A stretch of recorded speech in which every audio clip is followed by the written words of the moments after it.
వందనాలండి. ఈరోజు ఫిబ్రవరి 4.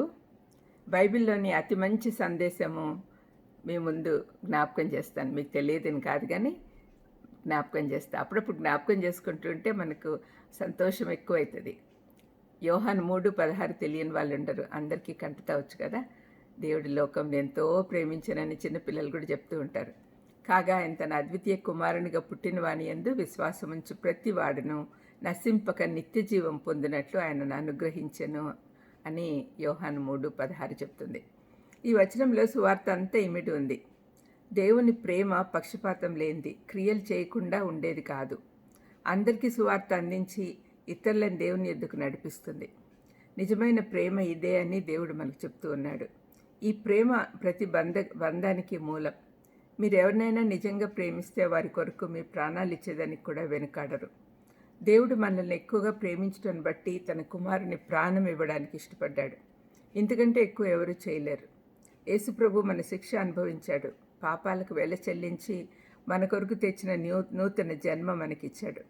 మనం ఇతరులతో సువార్త పంచుకున్నప్పుడు వారిని యేసుప్రభు ప్రేమించినట్లు ప్రేమించాలి. మన సుఖము భద్రత పక్కన పెట్టి వారు కూడా మనతో పాటు యేసయ్య ప్రేమను అనుభవించేట్లు చేయాలి. కొంతమంది నిత్య జీవం గురించి ఆలోచించాలంటే భయపడతారు. దానికి కారణము వారు సరైన జీవితం జీవించటం లేదు.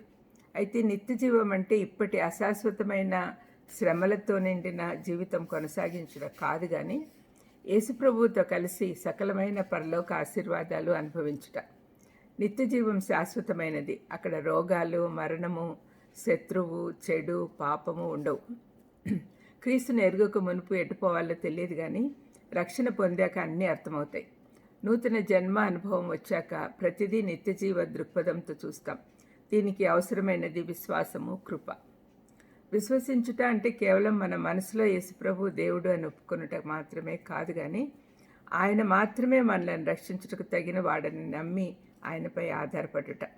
మన ప్రస్తుత పరిస్థితులే గాక నిత్య జీవానికి నడిపించడంలో కూడా ఆయనే ప్రధాన పాత్ర పోషించేవాడని తెలుసుకోవాలి.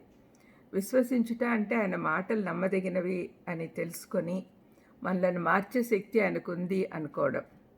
ఇంతకుముందు నువ్వు ప్రభువుని నమ్మకుంటే ఇప్పటికైనా మేల్కొని నిత్య జీవానికి దారి తెలుసుకోవాలి.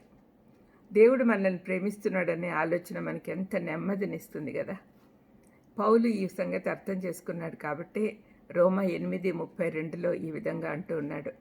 తన సొంత కుమారుని అనుగ్రహించడానికి వెనుదీయక మన అందరి కొరకు ఆయన్ని అప్పగించిన వాడు ఆయనతో పాటు సమస్తమును మనకెందుకు అనుగ్రహింపడు? ఈ మాట నాకు చాలా ఇష్టం. ఎందుకంటే ఏ కష్టం వచ్చినా కూడా ఈ మాట జ్ఞాపకం చేసుకుంటే చాలా ఆదరణ కలుగుతుంది. వ్యక్తిగతంగా నాకు ఇది చాలా ఫేవరెట్ వర్స్. దేవుడు తన కుమారుని మన కొరకు ఇచ్చాడు కాబట్టి ఇంకేది ఇచ్చేందుకైనా వెనుకాడడు. పౌలు విశ్వాసులందరూ దేవుని ప్రేమ యొక్క ఎత్తు, లోతు, వెడల్పు, పొడవు తెలుసుకోవాలని ప్రార్థించాడు. ఇంత గొప్ప సువార్త మనసులో ఉంచుకొని దాన్ని పంచుకోకపోతే దేవుణ్ణి ఏ విధంగా సంతోషపెట్టగలము? ప్రార్థన చేసుకుందాం. దయామేడ స్తోత్రం ప్రభా, మరొకమారు మీ ప్రేమను గుర్తించి అనుభవించడానికి మాకు ఇచ్చిన అవకాశాన్ని బట్టి మీకు స్తోత్రం నాయనా. ఈ ప్రేమను ఇతరులకు పంచడానికి కూడా మాకు సహాయం చేయమని యేసుక్రీస్తు నామములో వేడుకొంచున్నాను తండ్రి. ఆమేన్. God bless you.